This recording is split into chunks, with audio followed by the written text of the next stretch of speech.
no dando más preámbulo a la videoconferencia del día de hoy, damos paso al doctor José Fernando Marín Arias. Doctor, muy buenas tardes. Muy buenas tardes, Germán. Buenas tardes, Esteban. Gracias, doctor. Buenas tardes a todos los participantes. Es un gusto poder participar en esta videoconferencia, en esta charla, y gracias por habernos invitado. Esperamos que sea de todo el interés y aprovechamiento para todos ustedes. El tema que vamos a tratar en este momento es el tema de cadena de custodia y evidencia física, ¿sí? Es un tema muy importante en el delito sexual, puesto que es el prototipo de situación donde se puede recuperar mucho elemento material probatorio, ¿sí? Tanto de la víctima, tanto del agresor como de la escena, ¿sí? Un elemento material probatorio es todo aquel elemento que se encuentra en un delito en el que se sospecha se ha cometido, en una escena en la que se sospecha se ha cometido un delito y que tiene un poder demostrativo, una capacidad demostrativa y de conectar a esos tres intervinientes en ese delito, tanto a la víctima con el agresor y a ambos con la escena, porque son elementos que se comparten entre esos tres intervinientes. El agresor siempre deja en la víctima elementos y la víctima se lleva elementos del agresor y muchos de esos mismos elementos quedan en la escena donde ocurrió el hecho. Particularmente en el delito sexual, pues en la víctima quedan muchos elementos del agresor, quedan células seminales, células epiteliales, fluidos corporales, sangre, semen, vellos, cabellos, fibras de las prendas. Y el agresor igualmente se puede llevar de la víctima lo mismo, células epiteliales, fluidos corporales, fluidos vaginales, sangre, fibras de las prendas, y todos esos mismos elementos igual pueden caer a la escena y recuperarse de allí, y entonces al recuperarlos y ser analizados se convierte en una evidencia y conectan a los tres intervinientes, al agresor con la víctima con el agresor y ambos con la escena.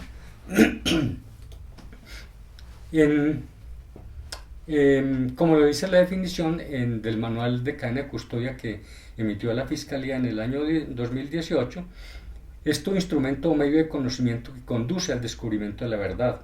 Cualquier tipo de elemento, pueden ser huellas, pueden ser marcas de origen físico, químico, biológico, electrónico, que pueden ser perceptibles o no a través de los sentidos o a través de tecnologías que los hacen visibles. Y al analizar esas evidencias se producen esos elementos, se producen esas evidencias técnico-científicas que ayudan o aportan mucho para esclarecer un hecho, una investigación penal, y por supuesto conectar e identificar a los actores e intervinientes en el delito y confirmar o corroborar o descartar la hipótesis de la comisión de un hecho punible.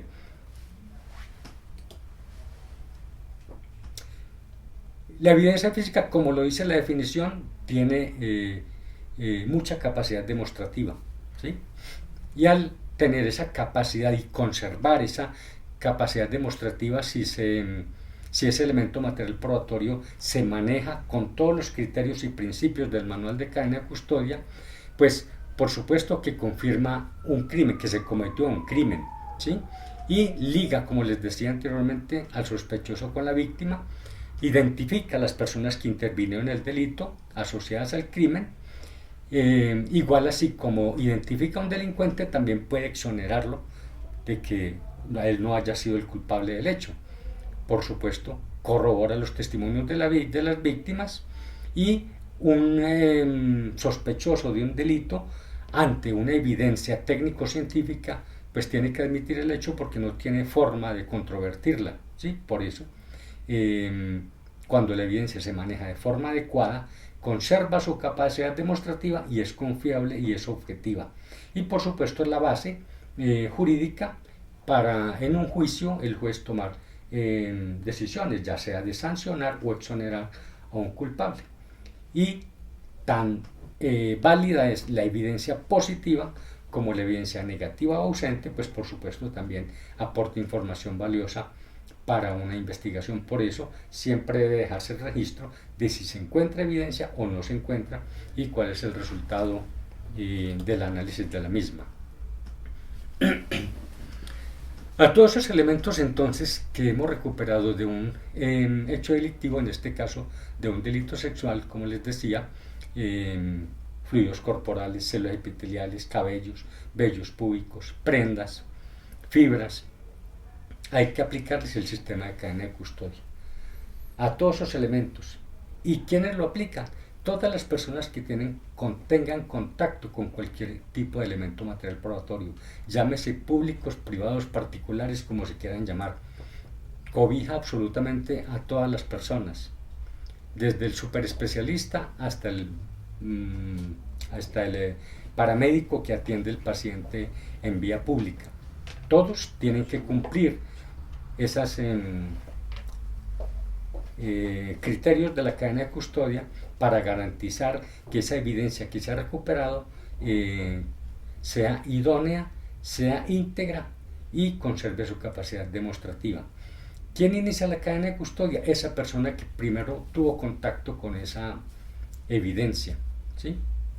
Y hasta que el juicio termine con el juez, él es quien ordenará la disposición final de ese elemento. Entonces, la cadena de custodia es esencial en todo hecho delictivo, en todo proceso penal, porque una evidencia mal manejada, por supuesto, es base para que la defensa la ponga en duda el manejo de esa evidencia y, por supuesto, la evidencia se cae y no habría elemento suficiente para documentar o sustentar un hecho como tal. Y pues ahí tenemos responsabilidad todos los médicos, porque la responsabilidad social que tiene el médico, no solo en atender bien a su paciente, sino también de servirle a la comunidad. En este caso, esa parte importante es necesaria para la reparación de la víctima, porque el juez necesita, o en todo hecho delictivo siempre se requiere establecer un culpable, sancionar a ese culpable y reparar a las víctimas.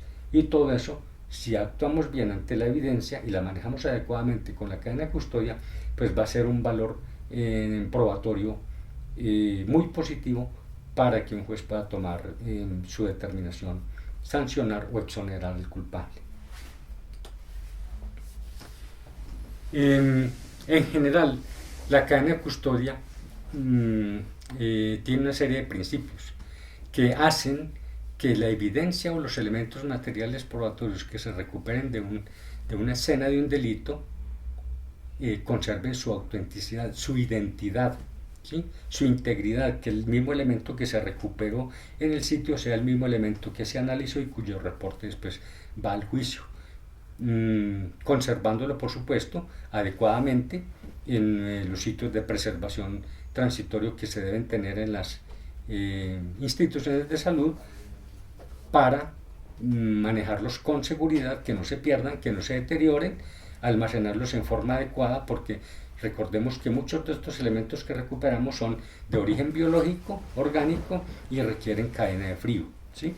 Y todo eso debe registrarse su continuidad en el formato de cadena de custodia, que es el documento donde se registra y se describe el elemento recuperado, de quién se recuperó, de dónde se recuperó y a quién ha sido traspasado o trasladado, para que, conservando todos estos principios y teniendo el registro adecuado de cadena de custodia, todo elemento material probatorio conserve la capacidad demostrativa, que es lo que se quiere hacer ver en esta manual de cadena de custodia, para que una evidencia pues realmente sea útil para tomar una determinación judicial. Como les decía anteriormente, entonces, la cadena de custodia aplica para todas las personas, tanto funcionarios públicos como particulares. Quien tenga el primer contacto con la evidencia es quien debe iniciar la cadena de custodia y entregarla, por supuesto, a las autoridades judiciales para su análisis y para que posteriormente llegue ese reporte a la autoridad judicial competente y él disponga qué se hace posteriormente con esa evidencia.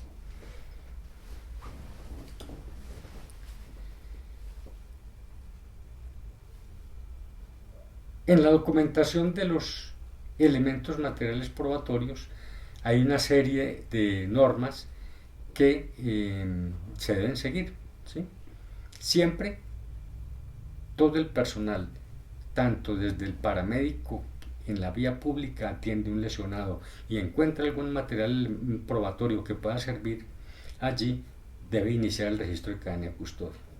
Si es en el servicio de urgencias, pues es el médico que es responsable del caso quien debe iniciar ese registro de cadena de custodia de ese elemento, describir muy bien el elemento, de dónde lo recuperó, cuándo lo recuperó, cómo lo recuperó y a quién lo traspasó o a quién lo trasladó, ¿sí?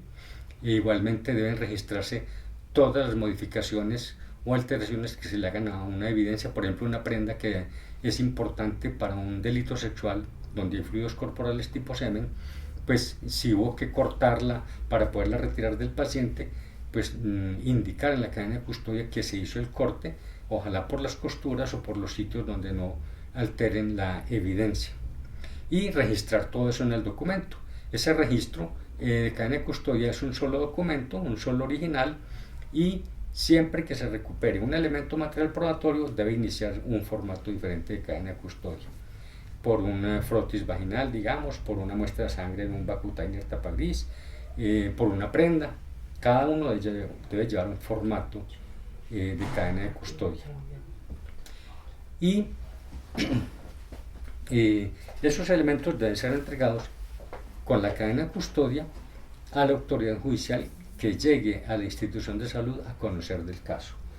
A él deben entregársele todos los elementos y llevar el registro en las historias clínicas de esos elementos que han sido recuperados, ¿sí? Es muy claro el manual de cadena de custodia en decir que en cualquier hospital, en cualquier puesto de salud, en cualquier clínica, consultorio médico privado o particular o establecimiento similar de servicio público o particular que tenga contacto con evidencias o elementos o documentos de ingreso de una persona para ser atendida porque se le ocasionó un daño en su salud, debe dar inmediatamente la notificación a la autoridad judicial del lugar para que él conozca del caso, asista a esa institución de salud a conocer del caso y reciba los elementos materiales probatorios que han sido recuperados de la atención en salud a esa persona víctima de un atentado contra su integridad personal, hacerle la cadena de custodia y entregárselos a la autoridad judicial que llegue a conocer del caso. La recolección y el embalaje de esos elementos, pues ahí están las normas adecuadas. Más adelante vamos a hablar de ello, de cómo debe hacerse el embalaje de aquellos materiales, de aquellos elementos materiales probatorios. Generalmente lo hacemos en un taller posteriormente, donde hacemos un ejercicio de rotulado, de embalaje, de rotulado y diligenciamiento de cadena de custodia. Y como les decía, siempre debe quedar el registro en la historia clínica de los elementos que se han recuperado, con fecha, con hora, o sea, en línea de tiempo, qué se recuperó, quién lo recuperó, a quién se lo entregó, cuándo, cómo y dónde, siempre. Y dejar el registro en la historia clínica y la firma y la huella y el documento de identidad o la localización de la persona que lo recibe. Siempre debe estar registrado en la historia clínica. Igual el manual de cadena de custodia obliga a todas las entidades prestadoras de salud a capacitar a su personal para la aplicación de los manuales de cadena de custodia, ¿sí? Y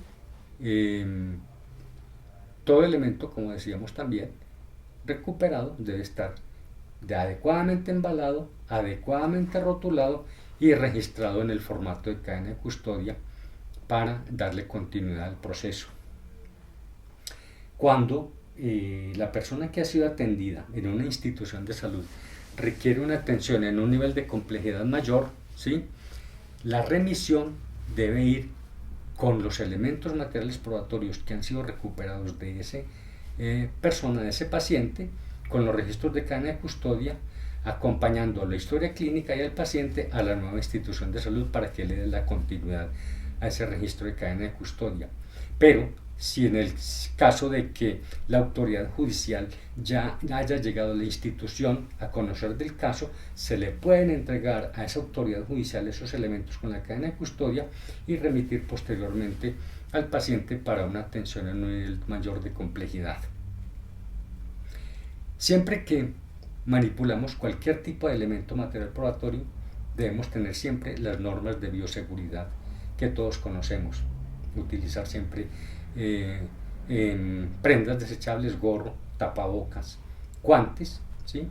Para que primero darle seguridad al elemento, que no se contamine, y segundo por la seguridad propia, que tenemos que ser responsables también de la bioseguridad y no contaminarlo con ningún otro elemento para que la evidencia conserve su identidad y su integridad y pueda ser analizada adecuadamente.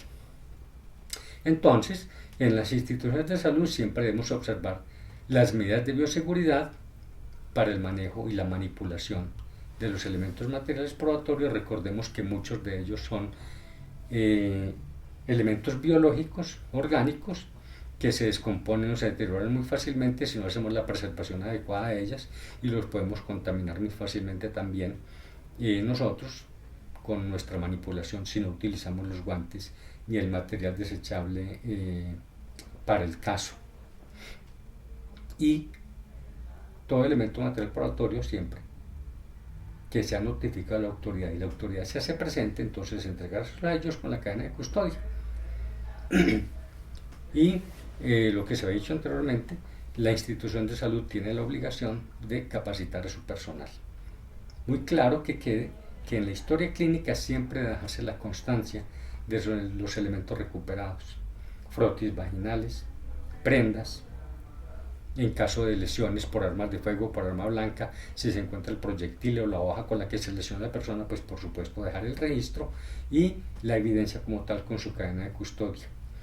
Es importante en este momento también decir que la historia clínica se convierte también en una evidencia, en un elemento material probatorio, que debe ser entregado también una copia de la historia clínica a la autoridad judicial que llegue a conocer del caso, de la atención que se le está suministrando a la persona que ha sido víctima de algún atentado contra su integridad o en este caso de un delito sexual. Y si la persona, por razones de que ha sido lesionada y se ha puesto en peligro su vida y de pronto fallece, pues esa copia de la historia clínica tiene que entregarse a la autoridad judicial porque hace parte del acta de inspección a cadáver y de todas las diligencias judiciales que debe practicar la autoridad judicial cuando llega a conocer del delito, de la situación en la institución de salud que ha sido notificadora. Los elementos materiales probatorios los podemos encontrar en muchas partes. En la escena generalmente ahí es donde más elementos materiales probatorios se encuentran, ¿sí? Pero la escena es manejada siempre por los investigadores judiciales, por las unidades de policía judicial que conocen inicialmente el delito a través de los primeros responsables, que son los primeros que conocen del hecho y avisan a las unidades de policía judicial, a los investigadores criminales que van a esa escena a hacer la inspección del lugar y la inspección de los lesionados o de las víctimas. Y ellos se encargan de manejar esos elementos materiales probatorios recuperados de la escena, mientras que cuando el paciente llega a una institución de salud, pues es el médico el responsable del caso y el responsable de recuperar esos elementos materiales probatorios, hacerles el rótulo y la cadena de custodia para poder ser entregados a la autoridad judicial correspondiente. El elemento debe ser muy bien documentado, registrado, ¿sí? Recolectado, preservado de acuerdo a las características, si es un material biológico en cadena de frío, adecuadamente embalado. Generalmente para todos estos elementos utilizamos, sobre todo para las prendas, bolsas de papel no plástico, porque el plástico favorece la humedad. Generalmente estas prendas están húmedas o ensangrentadas y favorecen el crecimiento de microorganismos y el deterioro de la evidencia biológica. Por tanto, dejarse secar y embalarse en bolsas de papel. Si son muestras de sangre para estudios toxicológicos, en Vacutainer tapa gris, que vienen con un polvillo interior que es fluoruro de sodio como preservante o oxalato de potasio como anticoagulante, y debe ser en cadena de frío. Los frotis vaginales los recuperamos en escobillones o en aplicadores, se dejan secar y se pueden embalar en tubos secos, tapa roja, o en bolsas de papel también. Al igual que si se encuentran vellos, cabellos, vellos púbicos, cabellos, fibras, en bolsas de papel. Y acordémonos que en muchos de estos casos la víctima puede defenderse y encontramos en los lechos ungueales material biológico del agresor, células epiteliales del agresor, sangre del agresor, y esto lo podemos recuperar ya sea recortando las uñas o con aplicadores haciendo un barrido de lecho ungueal, un aplicador embebido en solución salina, haciendo un barrido de lecho ungueal, uno para hidratar lo que hay allí y otro seco para recuperar lo que se hidrató. Se dejan secar, 2 aplicadores mano derecha, 2 aplicadores mano izquierda, se embalan en bolsas de papel después de secado, se rotulan y se les elabora la cadena de custodia. En la cadena de custodia debe estar el registro de la persona que recuperó la evidencia, con fecha y hora, número del caso si se tiene o número de historia clínica, y una descripción breve de la evidencia. Por ejemplo, 3 aplicadores con frotis de introducto vaginal, o un interior tipo tanga brasilera marca Eva, talla S, describiendo muy bien la evidencia, quién lo recupera, quién lo embala, quién lo rotula, con fecha y hora y número de historia clínica y nombre, por supuesto, del paciente con identificación, número o documento de identificación. Como les decía entonces, las prendas siempre dejarse secar primero y luego embalarlas en bolsas de papel. Si hay que hacer un embalaje transitorio, puede hacerse con la prenda húmeda, pero muy transitoriamente, mientras se le entrega a la autoridad judicial para que él haga el procesamiento adecuado de la prenda, o dejarla secar en un espacio adecuado, no al sol directo ni a luz directa, porque eso deteriora el ADN. Dejarla secar al medio ambiente sobre papel craft y luego embalarla. Como les decía, los cabellos, los vellos, las fibras se embalan en bolsas de papel. Los frotis, tanto de vagina, perianal, orales, de espacios interdentales, frotis de condones, siempre los dejamos secar y luego los podemos embalar en Vacutainer tapa roja, Vacutainer tapa seca, seco, o también en bolsetas de papel, limpias por supuesto. Las uñas las podemos recortar con un aplicador, con una tijera limpia o con un corta uñas limpio, mano izquierda una bolsa, mano derecha en otra bolsa. Al igual también cuando el contexto del hecho y el relato nos habla de que hubo sexo oral, entonces podemos tomar frotis de los vestíbulos de los labios, de los espacios retromolares, y también con seda dental de los espacios interdentales. Se dejan secar y se embalan. La seda dental puede ser después de secar en un frasco de polipropileno, eso es de orina, o también puede ser en papel limpio, en bolsas de papel, igual que las uñas. La sangre, como les decía, en Vacutainer tapa gris, que viene con fluoruro de sodio como preservante y oxalato de potasio como anticoagulante.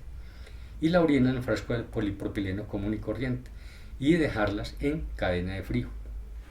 Si se encuentra el condón, se puede hacer frotis para estudios del interior del condón y del exterior del condón, y lo ideal es amarrarlo en su borde superior para que se conserve lo que contiene, envasarlo en un frasco de orina de polipropileno y dejarlo en cadena de frío. Tener en cuenta que muchas de las materiales biológicos que recuperamos hay que dejarlos secar previamente, los frotis, las prendas, para poderlos embalar antes de empacarlos en bolsas de plástico. Siempre primero en papel. Y la refrigeración de todo este material biológico. Aquí tenemos una presentación con los diferentes elementos que utilizamos para la toma de las diferentes muestras: escobillones estériles, copitos aplicadores estériles, frascos de polipropileno para orina, tubos Vacutainer Tapalila para muestras de sangre líquida, sobre todo para cotejos de ADN, cotejos genéticos, pero en ese caso utilizamos más bien el papel filtro, que es el mismo papel filtro que se utiliza en recién nacidos para las pruebas tiroideas. Aplicamos unas gotas de sangre que se deja secar, se rotula y ahí tenemos una muestra idónea para un estudio genético. Vacutainer tapa roja, seco, tubo seco, y aquí tenemos una tapa gris con el fluoruro de sodio y el oxalato de potasio como anticoagulante o como preservante. Bolsas de papel donde podemos envasar los aplicadores secos o los cabellos o los vellos púbicos o las fibras. Bolsitas de papel de plástico, por ejemplo, para proyectiles, y hemos recuperado proyectiles. Y estos son cassettes que utilizamos para muestras de tejidos, para estudio de muestras de histología. Y este es el formato del rótulo que trae el manual de cadena de custodia que debemos seguir todos.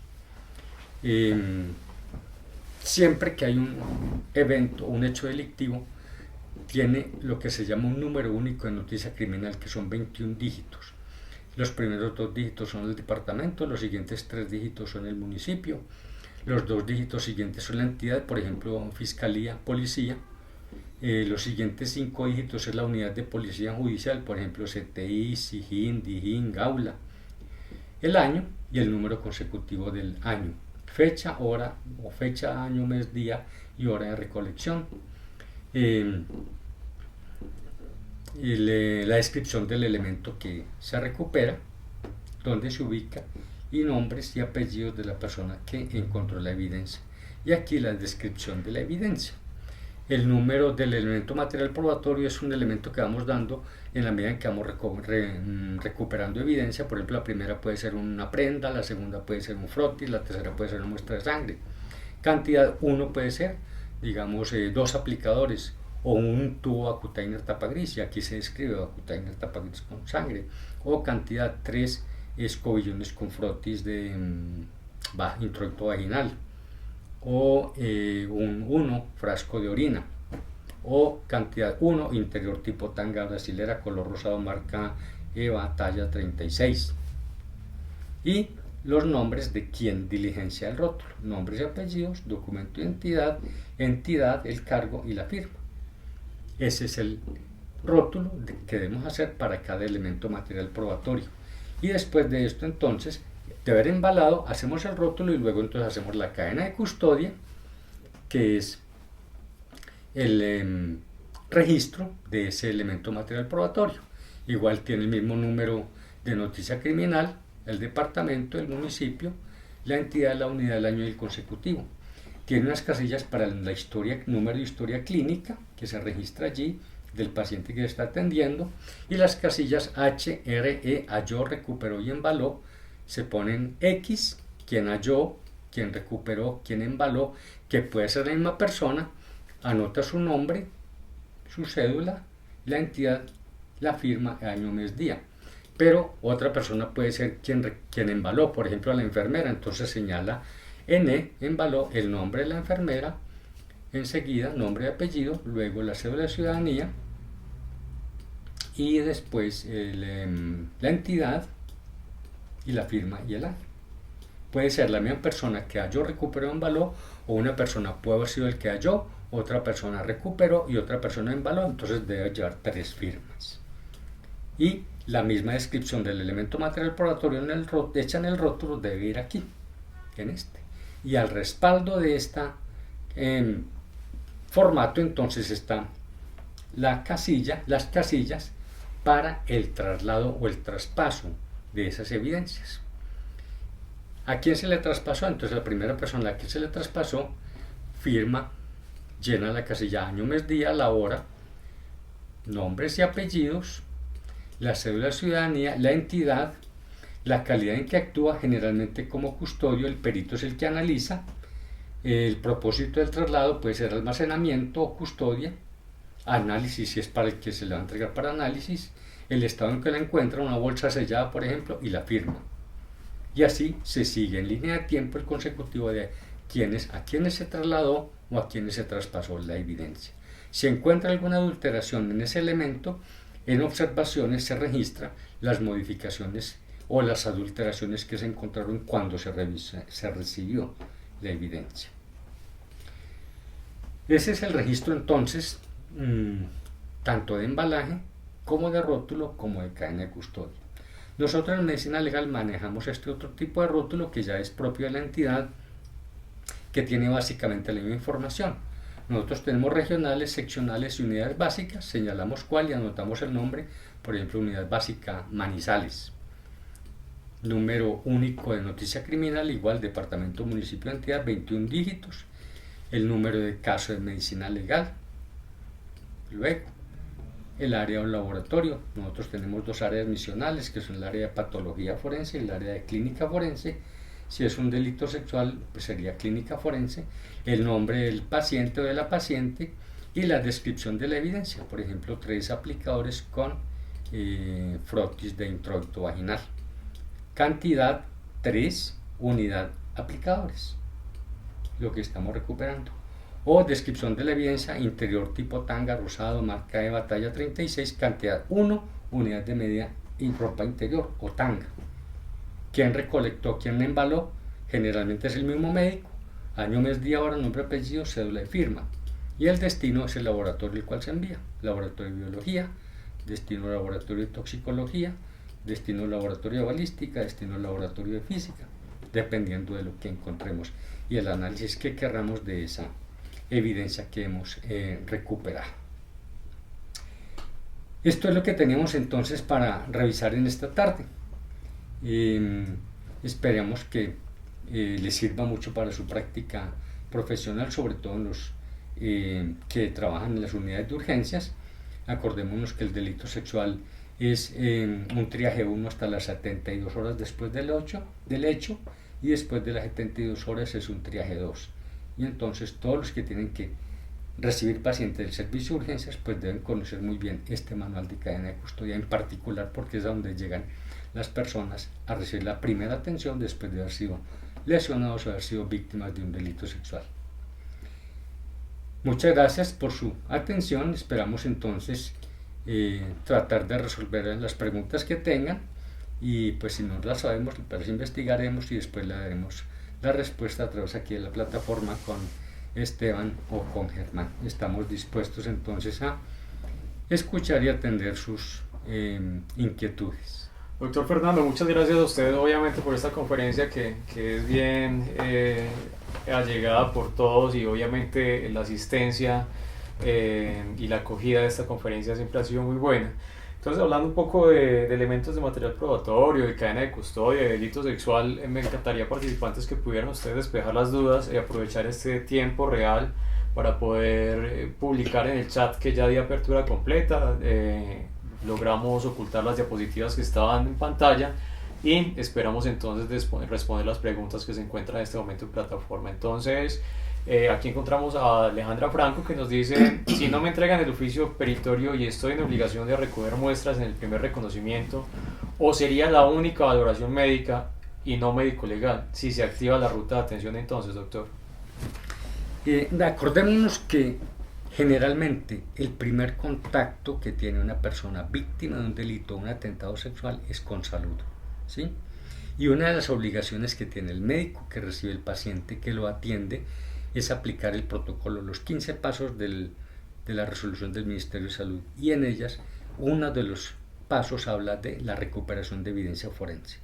Entonces, en esos casos no es necesario el oficio petitorio, porque la paciente llega a una urgencia, un servicio de urgencias, a recibir atención porque ha sido violentada sexualmente. Y el médico tiene la obligación de atenderla. Su prioridad es la vida, pero también debe recuperar las evidencias que él considere pertinentes desde el punto de vista forense, que sirvan a la investigación, porque la autoridad, la institución de salud, tiene la obligación de notificar a la autoridad judicial para que ella llegue a conocer del caso, y es cuando ellos aperturan el caso reciben la denuncia, reciben la historia clínica, las evidencias, aperturan el caso y dan inicio a la investigación judicial del hecho. Ok, doctor, nos continúa la pregunta. Alejandra Franco nos dice si se activan todas las rutas del hospital y se recogen las muestras, pero pues encontramos que la paciente o el paciente finalmente no decide denunciar. ¿Cuál es la forma de proceder desde nuestro rol si el paciente no desea denunciar? Creo que esto ya le hemos dado muchas respuestas en otra oportunidad y creo que es importante tener claro cuando el paciente toma la decisión de no denunciar. Sí, acordémonos que todos los pacientes son idóneos para decidir qué hacer con su vida, ¿sí? Pero hay algo que quede claro: la institución de salud tiene la obligación de notificar a la autoridad judicial, y la autoridad judicial tiene la obligación de asistir, de ir a esa entidad de salud y conocer del caso, ¿sí? Y en ese momento se le entregan todas las evidencias a él. Si la persona no quiere denunciar, ya es problema de la autoridad judicial, que va a hacer con las muestras. Como es un caso que en nuestro medio de oficio la autoridad judicial tiene que iniciar un proceso de investigación, ellos tienen que aperturar la investigación, recibir los elementos materiales probatorios y ya después en el proceso que siga la investigación decidirán si lo archivan o no, porque la víctima no quiso denunciar. Pero la obligación está en notificar a la autoridad judicial, recuperar las evidencias y entregarlas a la autoridad judicial cuando llegue a conocer del caso. Ok, es algo muy similar a lo que nos pregunta Juan Quintero, que nos dice si en el contexto de urgencia llega la paciente refiriendo a ser víctima de violencia sexual hace 2 horas, por ejemplo, no hay denuncio, no hay número de nota judicial, igual se hizo el embalaje, pero entonces no podemos tener la oportunidad de diligenciar lo demás. ¿Cuál sería entonces este caso de Juan Quintero que nos está preguntado? Lo mismo, notificar a la autoridad judicial. Notificar a la autoridad judicial. Y apenas lleguen ellos a conocer del caso, ellos generalmente entrevistan a la víctima, se les entregan los elementos materiales probatorios y ya ellos tomarán alguna decisión. Si la víctima no quiere iniciar o denunciar, ellos tienen un proceso para hacer pues o iniciar esa investigación judicial de oficio. La pregunta de Juan Quintero va relacionada exactamente es cómo se embala en el rótulo, realmente qué coloco yo allí si no tengo esos datos. No, tenemos los datos básicos. ¿Cuáles son los datos básicos? El número de historia clínica, el nombre del paciente, el documento de identidad del paciente. Esos serían los datos básicos de identificación para el rótulo y la descripción del elemento material probatorio. Gracias, Doc. Santiago Duque nos dice: la autoridad judicial podría en algún momento indicar que algún elemento material probatorio no es pertinente, ¿sí? Así ella lo tenga embalado, así ya lo tenga rotulado, así ya esté registrado y la autoridad dice: no, ese no me sirve, no lo voy a recibir. ¿Qué se hace con ese material que ella embaló?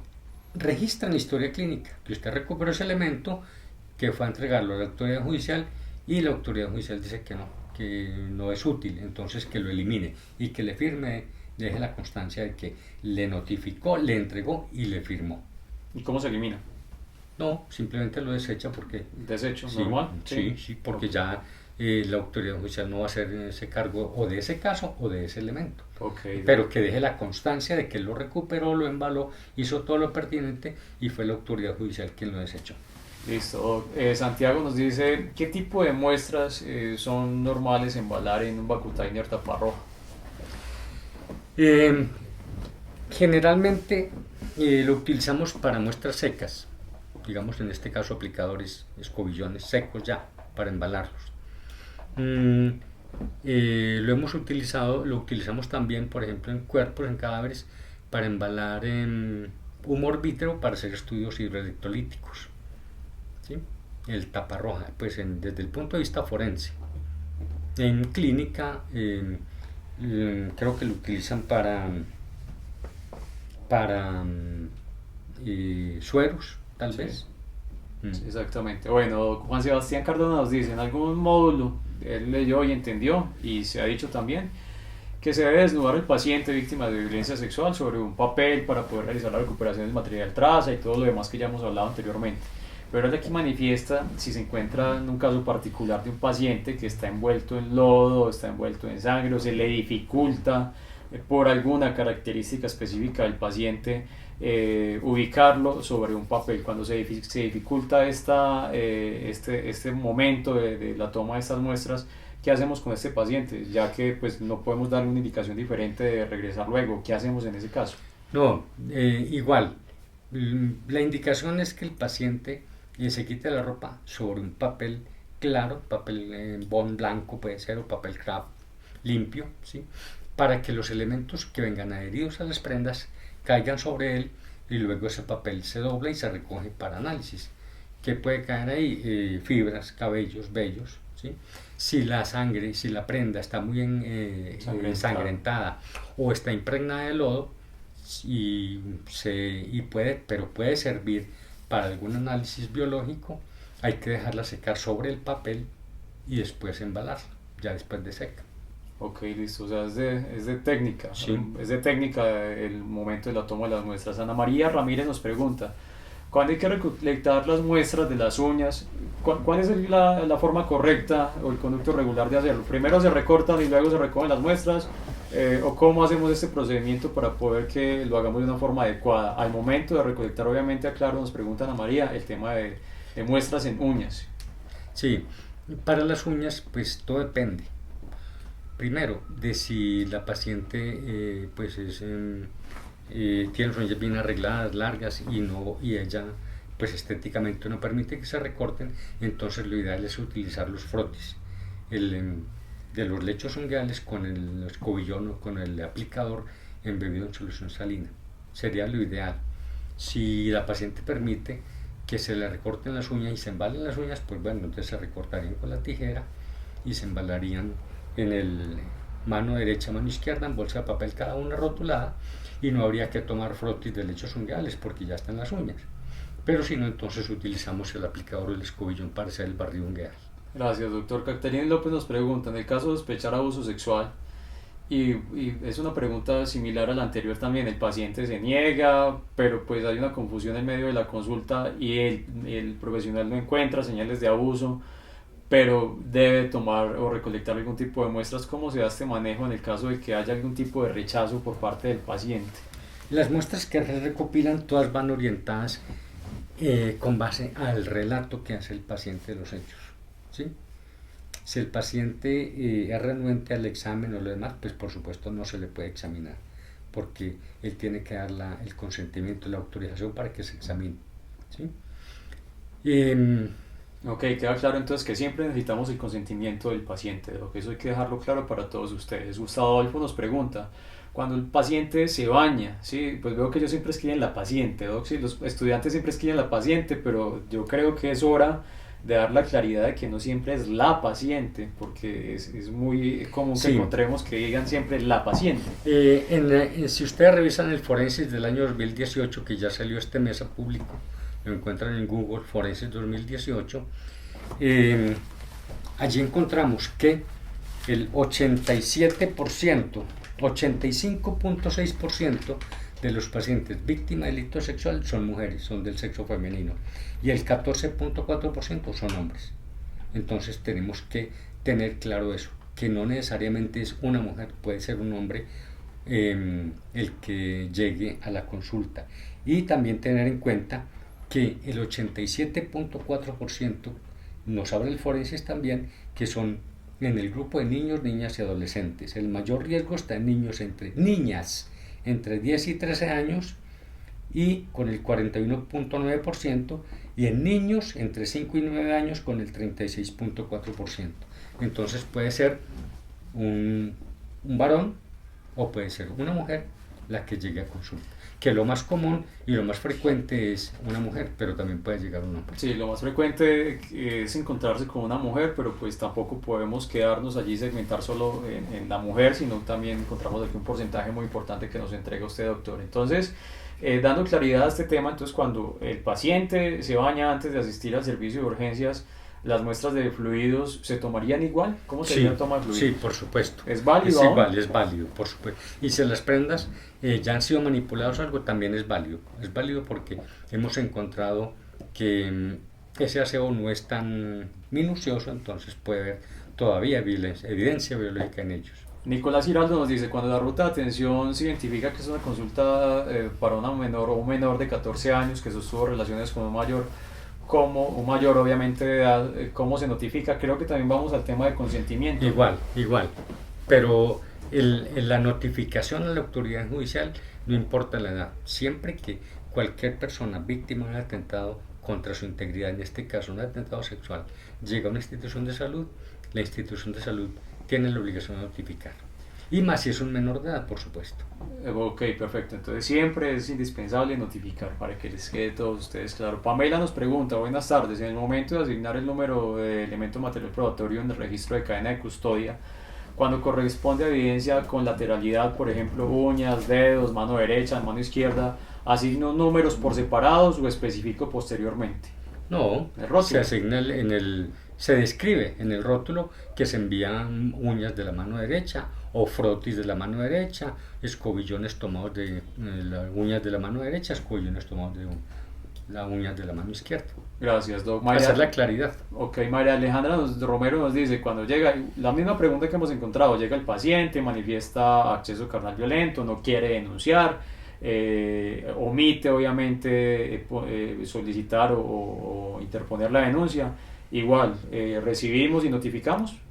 Sí, por supuesto. Y si la persona tiene algún trastorno neurológico transitorio, acuérdese que primero prima la vida, ¿sí? Okay. Hay que hacerle la atención primaria a ese paciente que está poniendo en riesgo su vida para luego hacer lo pertinente con relación al abuso sexual. Entonces otra pregunta aquí muy parecida al documento que termina en 173, dice en caso de que el paciente se encuentre en estado de embriaguez, inconsciente, pero que obviamente se encuentren señales de abuso, debemos esperar a que el paciente retome obviamente su conciencia, a que realmente estén en las condiciones de poder dar la autorización. ¿Qué haremos en ese caso? Igual como les decía, si tiene alguna situación que le esté poniendo en riesgo su vida, pues primero debe atenderse eso, porque está inconsciente, ¿sí? para poder después hacer lo pertinente con el delito sexual. Debemos dejar claro entonces que prima la vida, siempre antes que nada. Milton Johan nos pregunta, ¿cuánto tiempo podemos nosotros conservar estos elementos? ¿Sí? Si el personal de pronto pertinente para recibirlo no llega, tarda en llegar o nunca llega, por decirlo de alguna forma. ¿Cuánto tiempo? Si no llega, simplemente el coordinador médico de la institución, se le entregan al coordinador médico de la institución con oficio y con la cadena de custodia para que lo remita a la autoridad del lugar, sea la policía, sea la fiscalía, sea la SIJIN, de que con un oficio de que en tal fecha a tal persona se le recuperaron estas evidencias que se notificó pero no se hizo presente la autoridad, entonces se les envía. Ok, doctor Juan Sebastián y Mami Acosta nos hacen dos preguntas muy similares, pero también una pregunta que siempre hemos discutido en diferentes conferencias acá. Cuando encontramos material extraño genital o cuando encontramos algún hallazgo en los genitales o en un lugar muy específico y se almacena material fotográfico, ¿cómo es la cadena de custodia de este material fotográfico que queda en algunos celulares que se pueden compartir por WhatsApp y eso ya tiene una responsabilidad legal? Entonces, ¿cuál es la forma correcta y adecuada de manejar este material fotográfico? Lo ideal es que sea manejado siempre con material institucional, no celulares personales, ¿sí? En lo posible, o en lo posible no, debe ser así. Si el único elemento que se tiene para documentar y con el permiso del paciente fotográficamente una lesión en el área genital, debe manejarse con mucha custodia, con mucha delicadeza, ¿sí? Y ese material debería entregarse al coordinador médico, por ejemplo, de la institución, para que lo remita o remitirlo de una vez a la autoridad judicial de conocimiento. Y hago la claridad que también debe manejarse a través de medios también que conserven la custodia, no se puede enviar a través de correos electrónicos, no se puede enviar a través de WhatsApp, ni de un Skype, ni otro sistema o canal de información online o nube, porque lo que tenemos que hacer es almacenarlo, obviamente, como bien lo dice el término, que garantice la custodia, una USB, un CD o qué otro material. Y por el conducto regular de la institución, correcto. No en redes sociales. Sí, porque el traslado de estas imágenes se puede hacer por allí. Es público. Y cuando subimos una imagen a un servidor, sí, por muy seguro que ustedes consideren que es su correo electrónico, por muy seguro que ustedes consideren su teléfono, todos este tipo de servidores manejan algún tipo de tecnología de encriptación de datos, y en el caso de los servidores públicos, pues estos datos serían públicos. Así que cuando ustedes transmiten una imagen a través de sus equipos celulares, a través de cualquier tipo de aplicación, siempre al momento de enviarla se corre el riesgo que esta imagen o que esta información en algún momento sea recuperada por un tercero, quienes son los servidores dueños de las aplicaciones móviles que ustedes tienen instaladas en sus equipos o dispositivos móviles. Por aquí encontramos otro caso, de pronto el paciente, nos dice Francis Giovanna, dice el caso del paciente menor de edad, ¿debemos contar con el consentimiento también de los padres o del acudiente, o solo del menor de edad? Y siempre en los menores de edad, y estamos hablando menores de 18 años, debemos tener el consentimiento de los tutores legales del menor. ¿Quién es el tutor legal del menor? Los padres biológicos, papá o mamá, solamente. No es ni el hermano, ni el tío, ni el abuelo, ni el vecino, ni el amigo, ni el compañero. De un menor de edad siempre el tutor legal es papá o mamá biológicos, y en su defecto, papá o mamá adoptantes, y en su defecto, bienestar familiar, comisarías de familia, defensorías de familia, en su defecto la personería. ¿Sí? Ok, Doc, muchas gracias. Por aquí José Castaño nos dice que en la conferencia pasada vimos una bonificación que para él es equivocada. Le invitamos a que nos escriba el correo del soporte a través del cual nos comunicamos con ustedes, y allí revisaremos obviamente el caso de por qué consideras que fue equivocada. Siempre es indispensable, nos pregunta Estefanía, que esté presente un adulto cuando hacemos el examen de un menor de edad. Siempre en un menor de edad, y en cualquier tipo de valoración sexológica o de genitales, el médico debe estar acompañado, más si es de una adolescente, ¿sí? Porque el médico puede estar envuelto en cualquier problema si él solo en un consultorio examina una adolescente. Correcto. Entonces lo ideal es siempre acompañado o de la enfermera o del tutor legal del menor, si el menor también pide que lo acompañe tal persona, pues se le puede permitir, porque en estos casos de los adolescentes siempre es mejor que el médico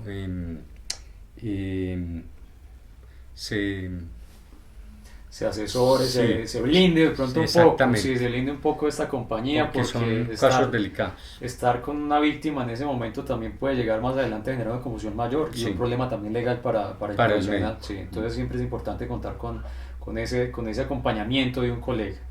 Doc, por aquí de pronto ya llegando a las últimas preguntas, encontramos cuánto tiempo tenemos, digamos, disponible para poder tomar una muy buena muestra de frotis vaginal, nos pregunta Daniela Atuesta. Pues lo ideal es hasta 72 horas, puede ser hasta 3-4 días, pero nosotros hemos encontrado que en algunas ocasiones hasta días después, 8 días, hemos hecho frotis y han dado positivos. Más tiempo. Todo depende de muchas circunstancias, pero básicamente 3-4 días. María Paula Ochoa nos pregunta cuál es la diferencia entre hallar y recolectar en el proceso de cadena de custodia. Es mucha. Halla es quien la encuentra, quien la identifica, quien la ve, y quien la recolecta es quien la recoge y dice, sí, esto es.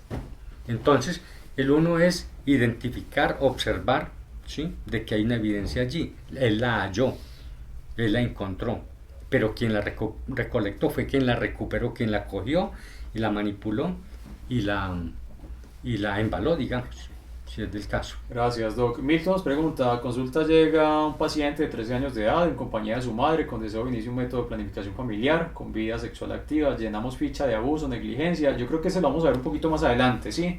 Ese tema lo vamos a ver un poquito más adelante, Milton, que vamos a hablar un poco sobre servicios amigables para adolescentes y jóvenes.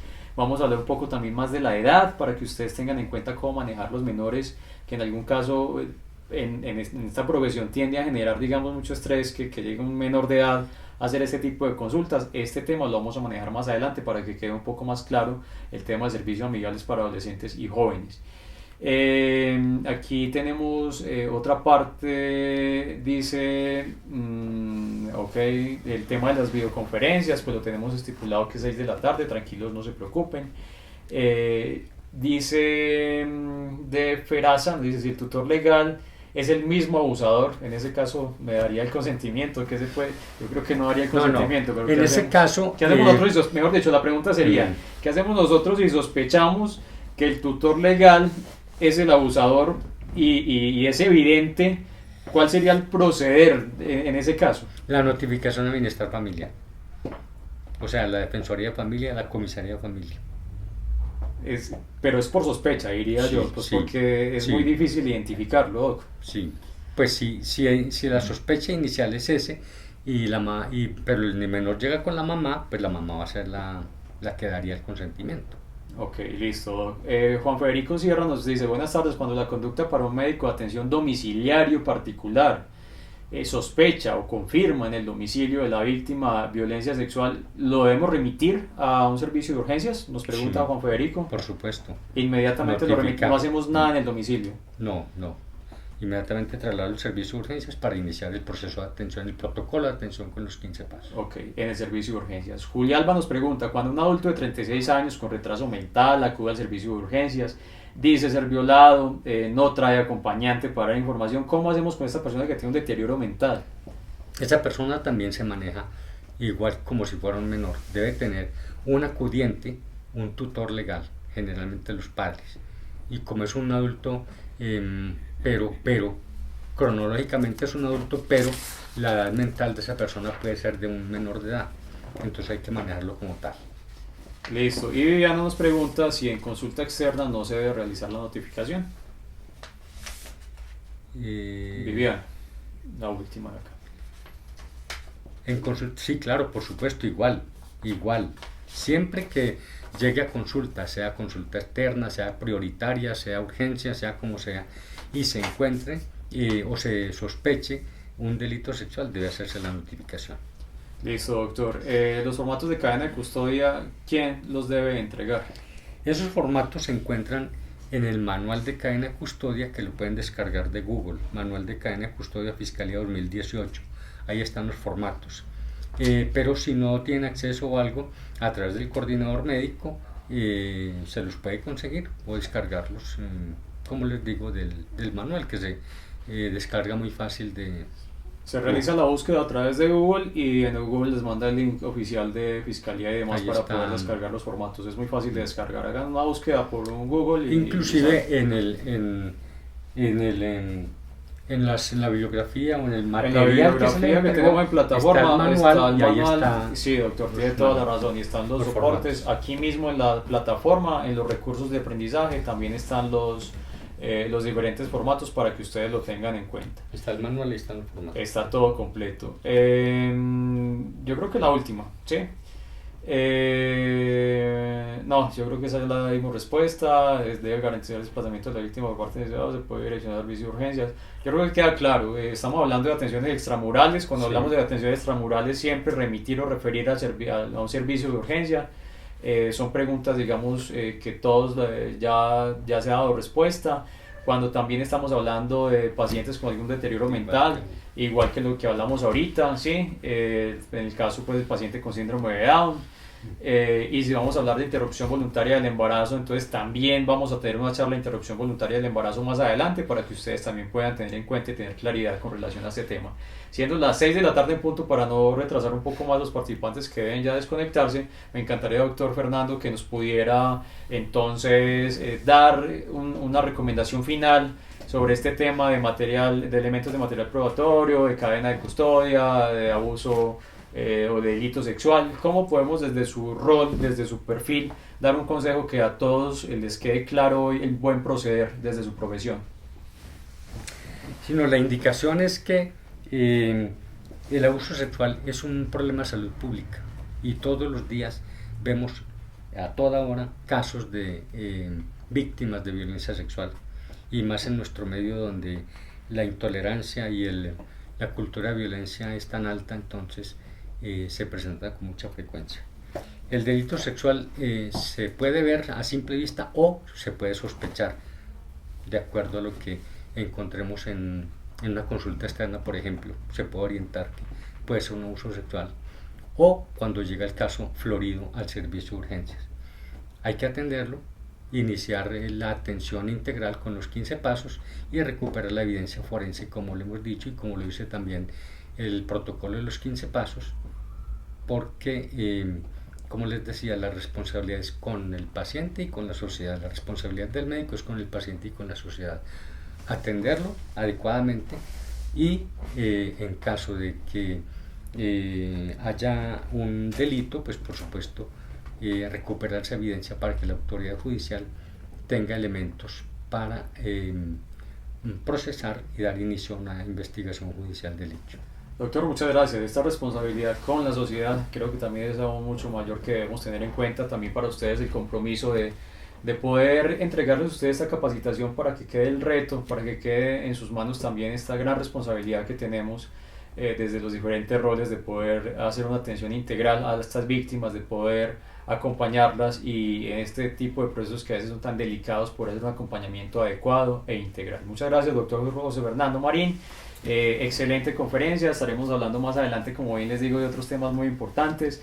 El tema de interrupción voluntaria del embarazo yo creo que va a dar mucho de qué hablar, pudiéramos de pronto dividirlo en varias sesiones, pero pues cuando lleguemos a esta conferencia con una experta a nivel nacional y referente también a nivel nacional sobre el tema, estoy seguro que vamos a despejar muchas dudas aquí juntos sobre este tema tan importante. Participantes, muchas gracias a todos ustedes. Mi nombre es Esteban Granada, líder, coordinador del Grupo de Telesalud de la Universidad de Caldas. Los invito nuevamente a asumir con mucha responsabilidad este gran reto que queda en sus manos, esta responsabilidad enorme con el paciente, con la sociedad, con todas estas víctimas que día a día necesitan de su apoyo y de nuestro apoyo en los diferentes servicios, y espero que aproveche esta gran oportunidad de capacitación que les brinda la Universidad de Caldas y el Grupo de Telesalud, siendo líderes y pioneros a nivel Latinoamérica en educación virtual, contando con toda la acreditación de los diferentes entes territoriales e instituciones nacionales para poder certificarlos a ustedes en este curso de atención integral a víctimas de violencia sexual.